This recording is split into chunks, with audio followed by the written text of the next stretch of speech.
call on Graham Simpson to open for the Conservative Party.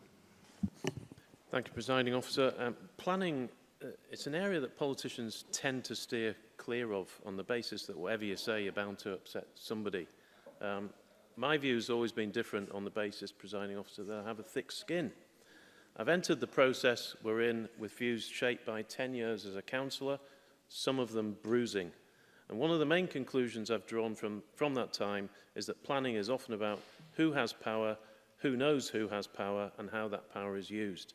It's often about money, about who stands to gain from what, whereas it should be about making great places that people like, and it should be about involving people in the process of shaping their areas. It very often isn't. When I first read this bill, and it's a difficult read, as the Law Society points out, I thought it's very centralising. My initial impression was right. There are an almost unprecedented 46 delegated powers. That's powers flowing to ministers. And that's why the committee that I convene, the Delegated Powers and Law Reform Committee, was absolutely right to make a series of recommendations that would put checks and balances in place. And Parliament should agree that's necessary. It's a centralising bill, all right. In fact, well, in a minute, when I asked the Minister to name a section of the bill where powers don't flow to him in committee, he couldn't do it. Let's look at some of the areas that are within this bill, and Mr Simpson can tell me whether he thinks that they're centralising or not. More decisions being sent to local review bodies rather than elsewhere. Stronger alignment between spatial and community planning. Co-production of the National Planning Framework. More discretion for local authorities on fees. The introduction of local place plans. Are these centralising measures, would you say, or is that giving power back to the people? Graham Simpson. I'm afraid, as Mr Stewart will find out, there are section after section in this bill where powers flow to him. I smell a rat when I see ministers trying to grab more powers than they need. This bill is a power grab.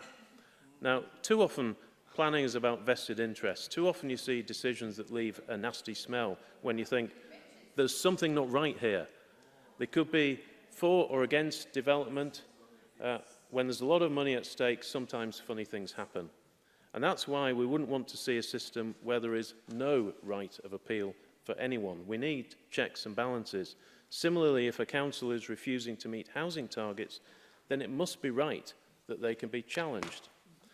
Now, what's the purpose of this bill? No one actually knows. If it's to deliver more housing, then there's nothing in it that would deliver that in any great numbers. If it's about protecting the environment, our green spaces, our precious wild land, or conserving what we have in buildings, then it's not obvious. It could be all those things, and we think a purpose should be set out on the face of the bill, so we'll be tabling an amendment to that end. Now, the Local Government and Communities Committee produced a report agreed by all members, which was, frankly, damning and widely praised. It contained important recommendations which we agree with. The first was on a purpose for planning, which I've mentioned, so I'll talk about some of the others. The National Planning Framework sets out ministers' land use strategy and would include Scottish planning policy. It's going to become a more powerful document than before. Local development plans signed off by the minister will have to align to NPF, also signed off by the minister. You see, all roads lead to Edinburgh. It's all about power. The NPF becomes such a powerful document that the committee thinks there should be a mechanism for Parliament to be able to amend it before agreeing to it. All parliamentarians should agree with this. But in an almost entirely negative response to the committee's report, Kevin Stewart does not. It's all about power, and he wants it all. Minister Kevin Stewart. I thank Mr Simpson for giving way, Presiding Officer. If Mr Simpson had paid more attention to the bill, he would recognise that the National Planning Framework itself will have been prepared collaboratively and transparently, and Parliament will have seen the draft that was previously consulted on before NPF becomes a proposed version and is submitted to Parliament. It will then have 90 days to look at that national planning framework document, which is 30 days more than currently is. These are changes, and they're changes for the better. Graham Simpson. That was supposed to be an intervention and not a speech, but Mr. Stewart is not prepared to allow Parliament to amend this much more powerful document than before. And 90 days, as the convener of the committee has already said, is not long enough. Now, we go on to strategic development plans. The committee heard no strong evidence that getting rid of these regional partnerships is necessary. In fact, as we've seen with city and growth deals, the way to deliver strong growth is through regional working. The committee said things should be left as they are unless something more robust is suggested, and nothing has been. The Minister responded to us, "We maintain that strategic planning matters across Scotland could be set out collectively in the National Planning Framework." Now, remember, that's the document that he doesn't want any of us to have a say over. Now, what about local development plans? That's where a council sets out its proposals for its area, now over 10 years and not 5. They can be reviewed in between, so fair enough. Councils will have to show in an evidence report how they've engaged with communities, but it's far from clear exactly what they're meant to do. The government says it will bring forward amendments to make things clear. We'll do likewise, just in case. Local development plans will have to be approved by the Minister. In its technical paper, the government says there could be some flexibility for plans to reflect local policy. That's good of them. Next, local place plans. These sound like a good idea until you scratch the surface and the gloss comes off as quickly as a coat of paint with no primer. Communities can produce plans for their areas that councils should have regard to, meaning they could have regard to it and then quickly disregard it. Even the alternative wording of must take account of is little better. The worry is that people could spend a lot of time and money producing plans for their area that go nowhere, and that's why the committee said the onus should be on councils to produce them in conjunction with communities. The government... Yes. Mike Rumbles. Much with what the member is saying, and on the local place plans, the point I'm making is it says a community body may prepare a local place plan. Is this not a recipe for conflict, as there could be several different community bodies in any particular area with producing different plans? Graham Simpson.